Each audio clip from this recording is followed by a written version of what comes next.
வசந்தகுமார், இந்து மக்கள் கட்சியின் மாநில செயலாளர். இன்றைய தினம் கன்னியாகுமரி மாவட்டம் நாகர்கோவில் மாநகராட்சி ஆணையாளரிடம் கோரிக்கை மற்றும் புகார் மனுவானது அளிக்க வந்துள்ளோம். இந்து மக்கள் கட்சியின் சார்பாக இங்கே மாநகராட்சியினுடைய 25வது வார்டு ஸ்ரீ அழகம்மன் கோவில் இருக்கக்கூடிய அந்த பகுதியிலே ஒரு இறைச்சி கடை திறப்பதற்காக மாநகராட்சியினுடைய சுகாதார ஆய்வாளர் அவர்கள் அனுமதி அளித்துள்ளதாக தெரிய வருகிறது. அந்த பகுதி முழுக்க ஆன்மீகம் நிறைந்த, கோவில்கள் நிறைந்த, தொடர்ந்து இது போன்ற செயல்களை இந்த திராவிட மாடல் அரசு செய்து வருகிறது. இந்து மக்கள் கட்சியின் சார்பாக வன்மையாக கண்டிக்கின்றோம்.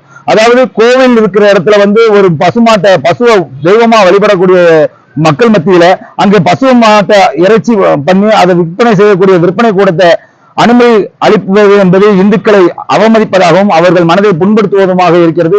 இதை இந்து மக்கள் கட்சி சார்பாக வன்மையாக கண்டிக்கிறோம். உடனடியாக அதை நிறுத்திட வேண்டும் என்று இன்றைய தினம் நாங்கள் கோரிக்கை மனுவானது மாவட்டத்தினுடைய தலைவர் சுபாமுத்து அவர்களுடைய தலைமையில் கோரிக்கை மனுவானது அளிக்க உள்ளோம்.